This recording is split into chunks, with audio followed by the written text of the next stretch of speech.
Welcome to T-SAT current affairs. ఈ ఎపిసోడ్లో మనం 2022 మార్చి మాసానికి సంబంధించి అంతర్జాతీయ అంశాలను చూద్దాం.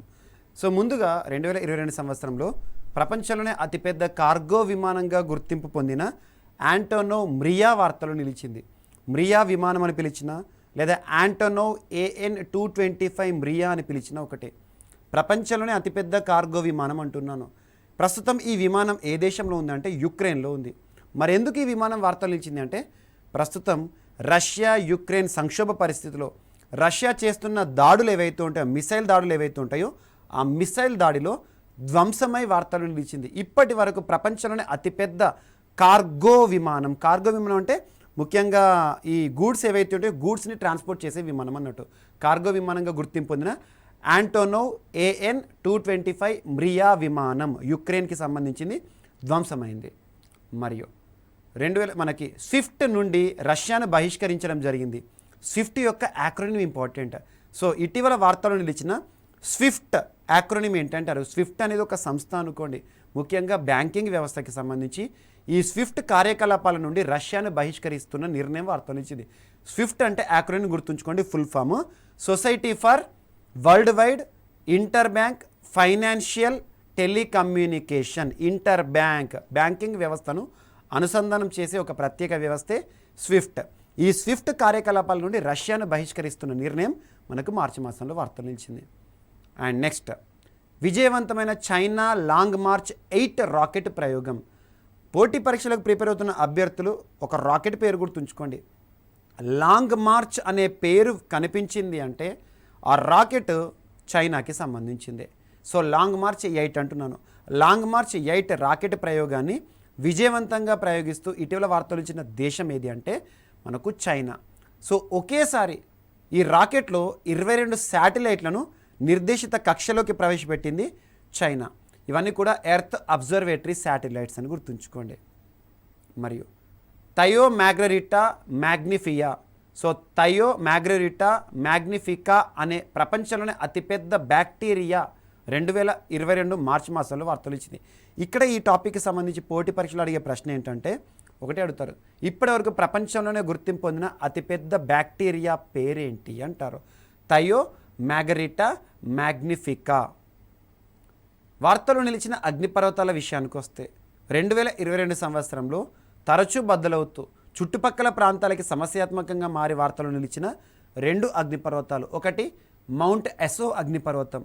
ఇటీవల వార్తలు నిలిచిన అగ్నిపర్వతం బద్దలై వార్తలు ఇచ్చింది. ఆ అగ్నిపర్వతం పేరు ఏంటి అంటే అసో. ఈ అగ్నిపర్వతం ఎక్కడ ఉంది అంటే జపాన్లో ఉంది. మరియు ఇంకొక అగ్నిపర్వతం మౌంట్ ఎట్నా అనగానే ఇటలీ. ముఖ్యంగా పోటీ పరీక్షలకు ప్రిపేర్ అవుతున్న అభ్యర్థులు ఖచ్చితంగా చదవాల్సిన కొన్ని ముఖ్యమైన అంశాల్లో వార్తలు నిలిచిన అగ్నిపర్వతాలకు ఇంపార్టెన్స్ ఇవ్వండి. సో మార్చి మాసంలో 2 అగ్నిపర్వతాల వార్తలు ఇచ్చాయి. ఒకటి మౌంట్ ఎట్నా మరియు 2 Mount Aso. Mount Aso is in Japan, Mount Etna is in Italy.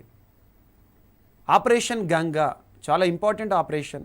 ప్రస్తుతం రష్యా యుక్రెయిన్ సంక్షోభ పరిస్థితుల్లో యుక్రెయిన్లో చిక్కుకుపోయిన భారతీయులు ఎవరైతే ఉంటారో వారిని మన స్వదేశానికి తీసుకురావడానికి భారత ప్రభుత్వం ప్రారంభించిన ప్రత్యేక ఆపరేషన్ పేరే ఆపరేషన్ గంగా.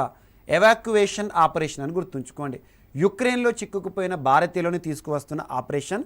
ఇండియన్ గవర్నమెంట్ ప్రారంభించిన ఆపరేషన్ గంగా. ఇందులో C-17 విమానాలను కూడా యూజ్ చేస్తుంది భారత ప్రభుత్వం. ఎందుకంటే అతి త్వరగా భారతీయులను భారతదేశానికి తీసుకురావడానికి ఇంకిన్న విమానాలు ఏవైతే ఉంటాయో యుద్ధంలో ఉపయోగపడే విమానాలు కూడా ఉపయోగించడం జరిగింది. ఆ విమానాలే C-17 విమానాలు. అండ్ ఇటీవల కాలంలో వార్తలు నిలిచిన ఆపరేషన్స్ ఏవైతే ఉంటాయో వాటి గురించి ప్రత్యేకంగా చూడండి. ఆపరేషన్ గంగా అంటే యుక్రెయిన్ నుండి భారతీయులను తీసుకురావడం. ఆపరేషన్ దేవి. సో ఆపరేషన్ దేవి అనేది ఏ దేశానికి సంబంధించిందంటే మనకు తాలిబాన్లో చిక్కుకుపోయిన భారతీయులను భారతదేశానికి తీసుకురావడానికి ఇది ఒకటి ఇంపార్టెంట్. అండ్ ఆపరేషన్ దేవి శక్తి అది. అండ్ ఇటీవల ఆపరేషన్ సముద్ర సేతు, ఆపరేషన్ వందే భారత్ ఇలాంటి వాటి గురించి ప్రత్యేకంగా చూడండి. మరియు భారత్ బెల్జియం 2 దేశాల మధ్య సంబంధాలకు 75 సంవత్సరాలు నిండాయి. దీని కారణంగా 2 దేశాలు కలిసి సంయుక్తంగా ఒక ప్రతిష్టాత్మక లోగోని ఆవిష్కరించడం జరిగింది. 2 దేశాలకు సంబంధించిన పతాకాలు ఏవైతే ఉంటాయో, జాతీయ పతాకాలు ఏవైతే ఉంటాయో వాటితో కూడిన ఒక లోగో అని గుర్తుంచుకోండి. 2022 మార్చి మాసంలో 75 సంవత్సరాల సంబంధాలు అనే అంశం ఏ 2 దేశాలకు సంబంధించి అంటే భారత్, బెల్జియం. ప్రపంచంలోనే మొట్టమొదటి సోలార్ ఫ్యూయల్ ఆధారిత విమానంగా స్విస్ ఎయిర్లైన్స్ సంస్థ ఒక ప్రత్యేక విమానాన్ని తయారు చేసింది. స్విస్ ఎయిర్లైన్స్ సంస్థ ప్రపంచంలోనే మొట్టమొదటి సోలార్ ఫ్యూయల్ ఆధారిత విమానం. అంటే ఏంటంటే కేవలం సోలార్ ప్లేట్స్ ఆధారంగా ఎనర్జీని ప్రొడ్యూస్ చేసుకొని విమానం మూవ్మెంట్ అనేది ఉంటుంది అన్నట్టు. ఏ సంస్థ తయారు చేస్తుందంటే స్విస్ ఎయిర్లైన్స్, స్విట్జర్లాండ్కి సంబంధించిన సంస్థ. మరియు 50 సంవత్సరాల యుఎన్ఈపి అనే అంశం వార్తలు ఇచ్చింది. ఇక్కడ యుఎన్ఈపి సంస్థ గురించి చూడాలి. యుఎన్ఈపి అంటే అబ్రివేషన్ ఏంటంటే యునైటెడ్ నేషన్స్ ఎన్వైర్న్మెంట్ ప్రోగ్రామ్. ఐక్యరాజ్య సమితి అనుబంధ సంస్థ అయిన ఈ సంస్థ యుఎన్ఈపి ప్రధాన కేంద్రం ఎక్కడ అంటారు పోటీ పరీక్షల్లో, కెన్యా దేశంలోని నైరోబీ కేంద్రంగా పనిచేస్తుంది. ప్రపంచంలో ముఖ్యంగా పర్యావరణానికి సంబంధించి సంరక్షణ తీసుకోవడంలో ఈ సంస్థ పాత్ర చాలా ఇంపార్టెంట్. అందులో భాగంగా ఈ సంస్థ 1972లో ఏర్పడింది. యాక్చువల్గా 1972 జూన్ 5వ తేదీ. మరి 2025 సంవత్సరం జూన్ 5వ తేదీతో 50 సంవత్సరాల్లో ఈ సంస్థ వార్తలు నిలుస్తుంది. సో దానికి సంబంధించి మార్చి మాసం నుండి స్పెషల్ సెలబ్రేషన్స్, పర్యావరణ సంరక్షణ చర్యలకు సంబంధించి అవగాహన కార్యక్రమాలు ప్రారంభించింది యుఎన్ఈపి. నెక్స్ట్, ప్రపంచంలోనే మొట్టమొదటిసారి ఒక జింక నుండి మనిషికి కరోనా వైరస్ సోకడం అనేది చూడడం జరిగింది. ఏ దేశంలో ఈ కేసు నమోదైంది అంటే కెనడా దేశంలో. ఇప్పటివరకు మనుషుల నుండి మాత్రమే మనుషులకు వ్యాపిస్తోంది కరోనా. ఒకసారి జంతువుల నుండి మనుషులకు వ్యాపిస్తోంది అంటే ఆ వ్యాధి వ్యాప్తిని అరికట్టడం అనేది చాలా కష్టతరం అవుతుంది. సో జింక నుండి మనిషికి అనగానే కెనడా దేశంలో ఈ కరోనా వైరస్ అనేది ప్రత్యేకంగా వార్తలు నిలిచింది. మరియు ఇండియా నెదర్లాండ్స్కి సంబంధించి 75 సంవత్సరాల సెలబ్రేషన్స్ వార్తలు నిలిచాయి. 75 సంవత్సరాల రిలేషన్స్లో భాగంగా ఈ సంబంధాలు ఇండియా నెదర్లాండ్స్ ఎట్ 75 పేరుతో ప్రత్యేకమైన కార్యక్రమాలు రెండు దేశాలు కూడా ప్రారంభించారు. నెదర్లాండ్స్ అని పిలిచిన, హాలాండ్ అని పిలిచిన, డచ్ అని పిలిచిన ఒకటే. నైట్ ఫ్రాంక్ వెల్త్ రిపోర్ట్ వార్తలు నిలిచింది. ఒక వెల్త్ రిపోర్ట్ అంటే సంపదకి సంబంధించిన నివేదిక. నైట్ ఫ్రాంక్ సంస్థ ఎక్కడ ఉంది అంటే లండన్లో ఉంది. లండన్లోని ఈ సంస్థ విడుదల చేసిన ఈ వెల్త్ రిపోర్ట్లో అత్యధిక బిలియనీర్లు ఉన్న దేశాల్లో టాప్ 3గా ఇండియా ఉందంట. భారతదేశంలో అత్యధిక మంది బిలియనీర్లు ఉన్నారంట, కానీ ప్రపంచంలో మాత్రం టాప్ 3 అంట. ఎంతమంది బిలియనీర్స్ ఉన్నారట అంటే 145 మంది. అలా ప్రపంచంలోనే అత్యధిక మంది బిలియనీర్స్ ఉన్న దేశంగా ఏ దేశం ఉంది అంటే America is in first position. అమెరికాలో ఎంతమంది బిలియన్స్ ఉన్నారంటే అంటే 748 బిలియనీర్లు ఉన్నారంట, సంపన్నులు అన్నట్టు. అండ్ ఎఫ్ఏటిఎఫ్ అంటే అబ్రివేషన్ ఏంటంటే ఫైనాన్షియల్ యాక్షన్ టాస్క్ ఫోర్స్ యుఏఈని గ్రే లిస్ట్లో చేర్చింది. పాకిస్తాన్ గ్రే లిస్టులో కొనసాగిస్తుంది. యాక్చువల్గా ఎఫ్ఏటిఎఫ్ ఏం చేస్తుందంటే it is watch dog of money laundering and counter terrorism. So terrorism, ప్రపంచంలో తీవ్రవాదానికి ప్రత్యేక ప్రోత్సహిస్తున్న దేశాలు కానివ్వండి అండ్ మనీ లాండరింగ్ని ప్రోత్సహిస్తున్న దేశాలు కానివ్వండి, ఆ దేశాలు గుర్తించి ఎఫ్ఏటిఎఫ్ సంస్థ గ్రే లిస్ట్లో కానీ బ్లాక్ లిస్ట్లో కానీ చేరుస్తుంది. అలా ఎఫ్ఏటిఎఫ్ జాబితాలో కనుక ఏదైనా దేశం చేరింది అంటే, చోటు సంపాదించుకుంది అంటే ఆ దేశానికి అంతర్జాతీయ బ్యాంకుల నుండి కానివ్వండి, అంతర్జాతీయంగా విదేశీ రుణాలను కూడా పొందడానికి అనర్హులుగా ఉంటాయన్నట్టు. అలా యుఏఈ గ్రే లిస్ట్లో చేరింది. సో ఎఫ్ఏటిఎఫ్ యొక్క హెడ్ క్వార్టర్ ఎక్కడ అంటే ప్యారిస్. యుఎన్హెచ్ఆర్సి అంటే United nations human rights council, ఐక్యరాజ్య సమితి అనుబంధ సంస్థ యుఎన్హెచ్ఆర్సి హెడ్ క్వార్టర్ ఎక్కడ అంటే జెనీవాలో ఉంది. రష్యాకి వ్యతిరేకంగా తీర్మానాన్ని పెట్టడం జరిగింది అమెరికా. ఎందుకంటే ప్రస్తుతం యుక్రెయిన్లో మానవ హక్కుల ఉల్లంఘన జరుగుతుంది. వేలాది మంది యుక్రెయినియన్లు చనిపోతున్నారు. అలా రష్యా చేస్తున్న దాడిలో మానవ హక్కుల ఉల్లంఘనే జరుగుతోంది అని చెప్పేసి అమెరికా యుఎన్హెచ్ఆర్సీలో ఒక తీర్మానాన్ని ప్రవేశపెట్టింది. సో ఈ తీర్మానానికి ఓటింగ్ వేయకుండా భారతదేశం దూరంగా ఉంది. గుర్తుంచుకోండి, భారత్ అబ్స్టెయిన్స్ అంటే keeping away from that particular voting అని గుర్తుంచుకోండి. జాజపోరియా లేదా జపోరిజియా న్యూక్లియర్ ప్లాంట్ వార్తలు నిలిచింది. న్యూక్లియర్ అంటే అణు విద్యుత్ కేంద్రం ఎక్కడ ఉందంటే ఇది యుక్రెయిన్లో ఉంది. మరి ఎందుకు వార్తలు నిలిచిందంటే యుక్రెయిన్పై రష్యా చేస్తున్న దాడిలో ఈ జపోరియా లేదా జపోరిజా న్యూక్లియర్ పవర్ ప్లాంట్ అనేది కొంత ధ్వంసమైంది. ఎక్సర్సైజ్ మిలాన్ 2022 వార్తలు ఇచ్చింది. ఎక్సర్సైజ్ మిలాన్ వేదిక లేదా ఆతిథ్యం ఎక్కడ అంటే Visakhapatnam, Andhra Pradesh. This is one of the largest naval exercise that is conducted by Indian Navy. అంటే భారత నావీ నిర్వహిస్తున్న ఒక పెద్ద నావికాదళ విన్యాసం. ఎందుకు పెద్ద నావికాదళ విన్యాసం అంటున్నానంటే ఈ సంవత్సరం ఆల్మోస్ట్ ఒక 42 కంట్రీస్ ఇందులో పార్టిసిపేట్ చేసాయి. 42 కంట్రీస్ సంబంధించిన నావీ పార్టిసిపేట్ చేయడం జరిగింది. ఇది ఒకటి గుర్తుంచుకోండి. ఎక్సర్సైజ్ మిలాన్ ఆతిథ్యం అంటే భారత్ ఇండియన్ నావీ ఎక్కడ ముగిసింది అంటే విశాఖపట్నం. గుర్తుంచుకోండి. 40,000 సంవత్సరాల క్రితం నాటి ఒక పట్టణం చైనా బీజింగ్ పట్టణానికి అతి సమీపంలో ఆర్కియాలజిస్టులు కనుగొనడం జరిగింది. 40,000 సంవత్సరాల క్రితం నాటి పట్టణం అంటే చాలా పురాతనం. ఆర్కియాలజిస్టులు దీన్ని ఎక్కడ గుర్తించారంటే బీజింగ్ సమీపాన చైనా దేశంలో. స్లినెక్స్ 2022 వార్తలు నిలిచింది. స్లినెక్స్ SLINEX. SL అంటే శ్రీలంక, I అంటే ఇండియా, N అంటే నావల్, EX అంటే ఎక్సర్సైజ్. అంటే Sri Lanka India naval exercise 2022. Naval అంటే నావికాదళ విన్యాసం. స్లినెక్స్ అంటే ఇండియా శ్రీలంకకి సంబంధించింది. సంయుక్త నావికాదళ విన్యాసాలు 9వ ఎడిషన్ మార్చి మాసంలో ముగిసింది. ఎక్కడ వేదిక అంటే విశాఖపట్నం. ఇందులో భారతదేశం నుండి పార్టిసిపేట్ చేసిన ఇండియన్ నావల్ షిప్ల పేర్లు ఏంటంటే INS కిర్చ్, ఇండియన్ నావల్ షిప్ కిర్చ్, మరియు INS జ్యోతి. నూర్ 2 రాకెట్ ఏదైతే ఉంటుందో, ఇరాన్ మిలిటరీ శాటిలైట్ ఏదైతే ఉంటుందో, ఇరాన్ దేశానికి సంబంధించిన మిలిటరీ శాటిలైట్ని నూర్ 2 రాకెట్ ద్వారా ఇరాన్ ప్రయోగించడం జరిగింది. మిలిటరీకి ఉపయోగపడే సేవలను అందించే ఒక satellite. Examination point of view ఎలా అడుగుతారంటే నూర్ 2 రాకెట్ ప్రయోగంతో వార్తలు నిలిచిన దేశం ఏదంటే ఇరాన్. దీని యొక్క ఉద్దేశం ఏంటంటే ఒక మిలిటరీ శాటిలైట్ని ప్రయోగించడం జరిగింది. సో ఒక ప్రత్యేకమైన నివేదిక వార్తలు నిలిచింది, అంతర్జాతీయ నివేదిక, ముఖ్యంగా లేబర్ రిఫార్మ్స్కి సంబంధించి. ఆ రిపోర్ట్ పేరు ఏంటంటే care at work and investing in care leave and services for more gender equal world work. ILO international labour Organisation వారు ఈ నివేదికను విడుదల చేశారు. ILO యొక్క హెడ్ క్వార్టర్ ఎక్కడ అంటే జెనీవా. జెనీవా ఎక్కడుంది? స్విట్జర్లాండ్. ఈ నివేదికలో లేబర్ రిఫార్మ్స్ కానివ్వండి, లీవ్స్కి సంబంధించి కానివ్వండి, కేర్ లీవ్స్కి సంబంధించి కానివ్వండి, ఫెటర్నిటీ లీవ్స్ కానివ్వండి, ఇలాంటి వాటి గురించి ఉంటాయి. And international monetary fund 1.4 billion US డాలర్ల ఆర్థిక సాయాన్ని యుక్రెయిన్కి ప్రకటించడం జరిగింది. సో ఇంటర్నేషనల్ మానిటరీ ఫండ్, అంతర్జాతీయ ద్రవ్యనిధి అంటాం, IMF అమెరికా కేంద్రంగా పనిచేస్తుంది. 1.4 బిలియన్ US డాలర్ల ఆర్థిక సాయం ఏ దేశానికంట? యుక్రెయిన్కి. ఎందుకంటే ప్రస్తుతం యుక్రెయిన్ పరిస్థితి చాలా దారుణంగా ఉంది. ఈ రష్యన్ అగ్రెషన్ కారణంగా యుక్రెయిన్ మొత్తం కూడా చాలా దారుణంగా తయారైపోయింది. అలాంటి పరిస్థితుల్లో యుక్రెయిన్ ఆదుకోవడానికి ఒక స్పెషల్ ప్యాకేజీ విడుదల చేయడం జరిగింది IMF. లామిటియే అనే ఒక ఎక్సర్సైజ్ వార్తలు నిలిచింది. లామిటియే సంయుక్త విన్యాసం, భారత్ మరియు సీషెల్స్ దేశాలకు సంబంధించిన exercise.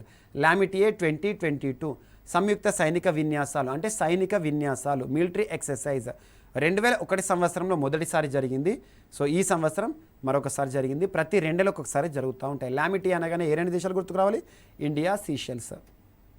And Stockholm International Peace Research Institute SIPRI, Stockholm Sweden కేంద్రంగా ఉంది అన్నట్టు.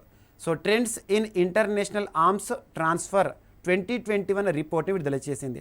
అంతర్జాతీయ స్థాయిలో అణ్వాయుధాలకి సంబంధించిన నివేదికను గుర్తుంచుకోండి. ప్రపంచంలో అత్యధిక అణ్వాయుధాలు కలిగి ఉన్న దేశంగా రష్యా ఈ నివేదికలో అత్యధిక స్థానంలో ఉంది, మొదటి స్థానంలో ఉంది. ఆపరేషన్ నోబెల్ డిఫెండర్ USA మరియు కెనడా ఎయిర్ ఫోర్స్కి సంబంధించి వార్తలు నిలిచింది. Operation noble defender USA Canada air ఫోర్స్కి సంబంధించిన సంయుక్త వైమానిక దళ విన్యాసం. పేరు గుర్తుంచుకోండి, that's enough. And operation cold desert, operation cold response, operation cold response 2022 ఏ దేశాలకు సంబంధించిందంటే నాటో సభ్య దేశాల సంయుక్త సైనిక విన్యాసాల పేరే ఆపరేషన్ కోల్డ్ రెస్పాన్స్. యాక్చువల్గా నాటో అనేది చాలా ఇంపార్టెంట్ ఆర్గనైజేషన్, ఒక మిలిటరీ కూటమి. ప్రస్తుతం రష్యా యుక్రెయిన్ సంక్షోభ పరిస్థితులకు కారణమే నాటో. అలాంటి నాటోకి సంబంధించిన సభ్య దేశాల విన్యాసం కాబట్టి, మిలిటరీ విన్యాసం కాబట్టి పేరు గుర్తుంచుకోండి, ఆపరేషన్ కోల్డ్ రెస్పాన్స్.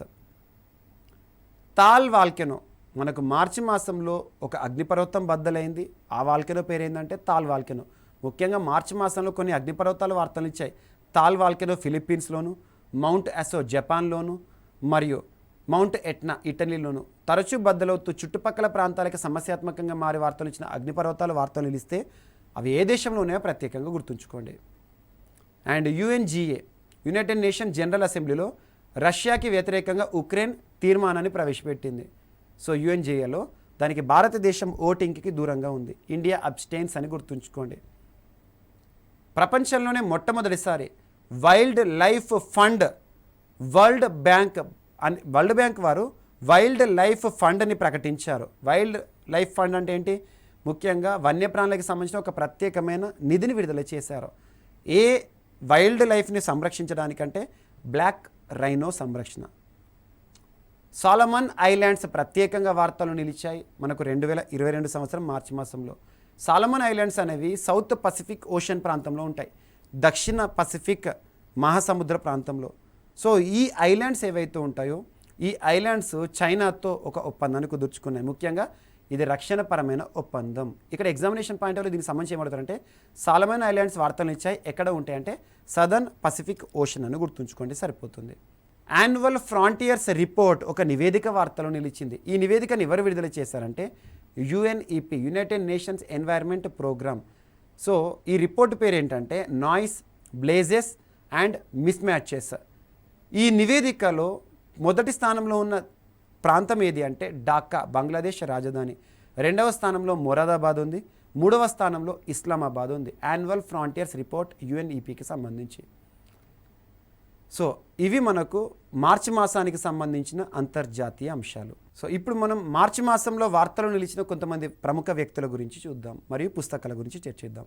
సో ముఖ్యంగా రూపయ్య బండా గారు 2022 మార్చి మాసంలో ఒక దేశ అధ్యక్షులు మరణిస్తూ వార్తలు నిలిచారు. తన పేరేంటంటే రూపయ్య బండా. ఏ దేశానికి సంబంధించిన వ్యక్తి అంటే జాంబియా, ఆఫ్రికన్ కాంటినెంట్, ఆఫ్రికా ఖండంలోని ఒక దేశము జాంబియా దేశం. ఆ జాంబియా దేశ చరిత్రలో తనకంటూ ప్రత్యేక గుర్తింపు పొందిన ఒక అధ్యక్షుడు రూపయ్య బండా గారు. తీవ్ర అనారోగ్య సమస్యల కారణంగా, వృద్ధాప్య సమస్యల కారణంగా మార్చి మాసంలో కన్నుమూశారు. ఎగ్జామినేషన్ పాయింట్ ఆఫ్ వ్యూలో రూపయ్య బండా గారు మరణిస్తూ వార్తనిచ్చారు. ఏ దేశం మాజీ అధ్యక్షులు అంటారు? జాంబియా. మరియు యూజిన్ న్యూమన్ పార్కర్, చాలా ఇంపార్టెంట్ పర్సన్, అమెరికాకి సంబంధించిన ఒక సైంటిస్ట్. యాక్చువల్గా ఇతను నోబెల్ పురస్కార గ్రహీత. యూజిన్ న్యూమన్ పార్కర్ ఎవరైతే ఉన్నారో ఫిజిక్స్లో తనకంటూ ప్రత్యేక గుర్తింపు, ముఖ్యంగా ఖగోళ శాస్త్రంలో తనకంటూ ప్రత్యేక గుర్తింపు పొందిన వ్యక్తి, అమెరికాకి సంబంధించిన ఒక సైంటిస్ట్ మరణిస్తూ వార్తలు ఇచ్చారు. అండ్ అమెరికాకి సంబంధించి పార్కర్ ప్రోబ్ అని మనం డిస్కస్ చూస్తూ ఉంటాం. పార్కర్ ప్రోబ్, అందులో పార్కర్ అనే పేరు ఈ వ్యక్తి జ్ఞాపకార్థమే పెట్టడం జరిగింది, నాసా. మరియు షహబుద్దీన్ అహ్మద్. సో షహబుద్దీన్ అహ్మద్ బంగ్లాదేశ్ చరిత్రలో గుర్తింపు పొందిన దేశాధ్యక్షుడు. బంగ్లాదేశ్ మాజీ అధ్యక్షుడు షహబుద్దీన్ అహ్మద్ గారు అనారోగ్య సమస్యల కారణంగా మరియు వృద్ధాప్య సమస్యల కారణంగా మరణిస్తూ వార్తలు ఇచ్చారు. ముఖ్యంగా అభ్యర్థులు కొన్ని దేశాలకి సంబంధించి దేశాధినేతలు ఎవరైతే మరణిస్తూ వార్తలు ఇస్తారో మాజీ దేశాధినేతలు అయినప్పటికీ కూడా వారి పేర్లను గుర్తుంచుకోండి, వారి దేశాన్ని గుర్తుంచుకోండి సరిపోతుంది. సో బంగ్లాదేశ్ మాజీ అధ్యక్షులు షహబుద్దీన్ అహ్మద్ గారు మరణిస్తూ వార్తలు నిలిచారు. మరియు బీరెన్ సింగ్ గారు మణిపూర్ ముఖ్యమంత్రిగా ప్రమాణ స్వీకారం తీసుకున్నారు. సో బీరెన్ సింగ్ మణిపూర్ ముఖ్యమంత్రి అంటున్నాను. మనకు మార్చి మాసంలో 2022 మార్చి మాసంలో 5 రాష్ట్రాలకు ఎన్నికలు ముగిశాయి. 5 రాష్ట్రాల్లో ఉత్తరాఖండ్, ఉత్తరప్రదేశ్, పంజాబ్ మరియు గోవా, మణిపూర్, ఈ 5 రాష్ట్రాలు. ఈ 5 రాష్ట్రాలకు గాను 4 రాష్ట్రాల్లో బీజేపీ అధికారాన్ని కొనసాగిస్తుంది, అంటే అధికారాన్ని నిలబెట్టుకుంది. ఒక రాష్ట్రం పంజాబ్ రాష్ట్రంలో అంతకుముందు కాంగ్రెస్ ప్రభుత్వం ఉండే, కాంగ్రెస్ ప్రభుత్వం స్థానంలో ఆమ్ ఆద్మీ పార్టీ ప్రభుత్వాన్ని ఏర్పాటు చేసింది. సో ఇక్కడ 5 రాష్ట్రాలకు సంబంధించిన ముఖ్యమంత్రులు ఎవరైతే ఉంటారో అందులో ఒక రాష్ట్రానికి సంబంధించి మణిపూర్ రాష్ట్రానికి ముఖ్యమంత్రిగా బీరెన్ సింగ్ గారు వార్తలు నిలిచారు. పునీత్ తల్వార్ భారత సంతతి వ్యక్తి, అంటే భారత సంతతి వ్యక్తి అంటే ఇండియన్ ఆరిజిన్ పర్సన్. పునీత్ తల్వార్ గారు అమెరికాలో స్థిరపడ్డాడు. యాక్చువల్గా అమెరికాలోనే స్థిరపడ్డాడు, అమెరికాలోనే తన యొక్క పర్మనెంట్ రెసిడెన్స్ ఉంది. సో పునీత్ తల్వార్ భారత సంతతి వ్యక్తి అనే పునీత్ తల్వార్ని అమెరికా దేశాధ్యక్షుడు జో బైడెన్ గారు అమెరికా నుండి వేరే దేశానికి రాయబారిగా నియమిస్తూ ఉత్తర్వులు విడుదల చేశారు. అమెరికా నూతన రాయబారి ఏ దేశంలో అంట? మొరాకోలో మొరాకో దేశంలో అమెరికా రాయబారి. కానీ ఏ దేశం మూలాలు ఉన్న వ్యక్తి? భారత సంతతి వ్యక్తి పునీత్ తల్వార్. రాజేష్ గోపీనాథన్ గారు టాటా కన్సల్టెన్సీ సర్వీసెస్ యొక్క నూతన CMD అండ్ ఎండీగా వార్తలు నిలిచారు. చైర్మన్ అండ్ మేనేజింగ్ డైరెక్టర్ మరియు చైర్మన్ అండ్ ఎగ్జిక్యూటివ్ ఆఫీసర్ మరియు మేనేజింగ్ డైరెక్టర్గా నియమితులయ్యారు టాటా కన్సల్టెన్సీ సర్వీసెస్, టీసీఎస్ అంటాం, టెక్ దిగ్గజం. ఆ సంస్థకి నూతన ఎండీగా వార్తలు ఇచ్చిన పర్సన్ రాజేష్ గోపీనాథన్ గారు. మరియు దేబాశిష్ పండా నమేడ్ గారు, యాక్చువల్గా దేబాశిష్ పండా గారు ప్రత్యేకంగా వార్తలు నిలిచారు. తను చైర్మన్ ఆఫ్ ఐఆర్డిఏఐగా వార్తలు నిలిచారు. దేబాశిష్ పండా యాక్చువల్గా తను ఐఆర్డిఐ సంస్థకి నూతన చైర్మన్. ఐఆర్డిఐ అంటే ఏంటో తెలుసుకోవాలి. Insurance regulatory development authority of India. భారతదేశంలో నిర్వహణ నియంత్రణ సంస్థలు ఉంటాయి. బ్యాంకింగ్ వ్యవస్థను కనుక మనం అబ్జర్వ్ చేసామనుకోండి, ఆర్బీఐ అనేది బ్యాంకింగ్ వ్యవస్థను నియంత్రిస్తుంది. భారతదేశంలో బ్యాంకింగ్ వ్యవస్థ మొత్తం అంటే ఆర్బీఐ. అలా షేర్ మార్కెట్ స్టాక్ మార్కెట్ అన్నాం అనుకోండి, సెబీ. అలా టెలికాం రంగం అన్నాం అనుకోండి, Troy telecom regulatory authority of India. భారతదేశంలో బీమా రంగాన్ని నియంత్రించే సంస్థ ఏదన్నాం అనుకోండి, ఐఆర్డిఐ, హైదరాబాద్ హెడ్ క్వార్టర్గా పనిచేస్తుంది. ఈ సంస్థకు నూతన చైర్పర్సన్గా దేబాశిష్ పండా గారు నియమితులవుతూ వార్తలు నిలిచారు. మరియు జస్టిస్ ఏకే సిక్రీ చైర్పర్సన్గా నియమితులవుతూ వార్తలు ఇచ్చారు. ఏ సంస్థకి సంబంధించి అంటే చార్ధామ్ కమిటీకి నూతన చైర్పర్సన్గా జస్టిస్ ఏకే సిక్రీ అనే పేరు గుర్తుంచుకోండి సరిపోతుంది. మరియు షెఫాలి రజ్దాన్ దుగ్గల్ అమెరికా రాయబారి నెదర్లాండ్స్లో. కానీ ప్రత్యేకత ఏంటంటే భారత సంతతి వ్యక్తి, భారతీయ మూలాలు ఉన్న వ్యక్తి షెఫాలి రజ్దాన్ దుగ్గల్ గారు అమెరికాలో సెటిల్ అయ్యారు.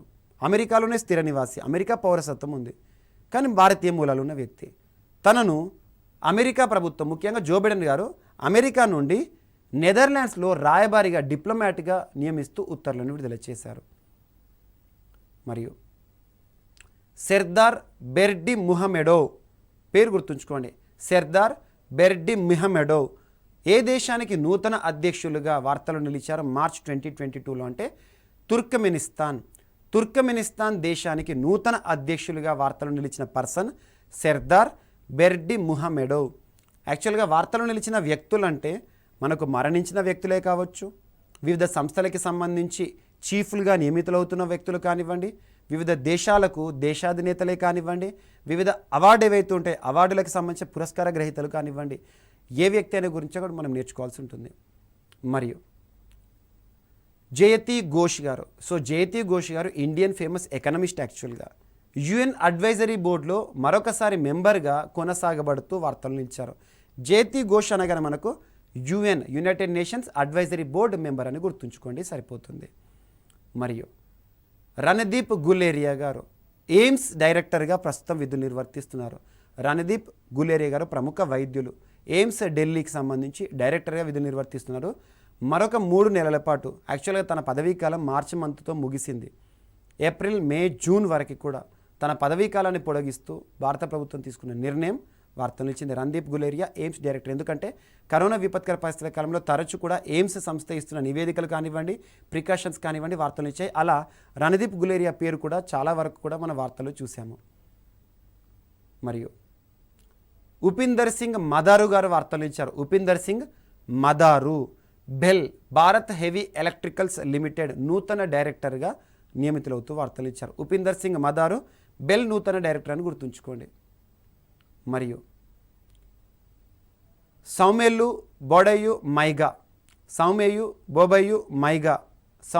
బోబయు మైగా ఆఫ్రికా దేశానికి సంబంధించిన వ్యక్తి, మాలీ దేశ మాజీ ప్రధాని అనారోగ్య సమస్యల కారణంగా మరణిస్తూ వార్తలు ఇచ్చారు. సౌమ్యు బొబయు మైగా ఇటీవల మరణిస్తూ వార్తలు ఇచ్చారు. ఏ దేశం మాజీ ప్రధాని అంటారు? మాలి. ఇటీవల మాలి రక్షణ సంక్షోభం పరిస్థితిలో ఉంది. ముఖ్యంగా ప్రజాస్వామ్య ప్రభుత్వాన్ని కూలదోల్చి అక్కడ ఆర్మీ సైన్యం ప్రభుత్వాన్ని హస్తగతం చేసుకుంది.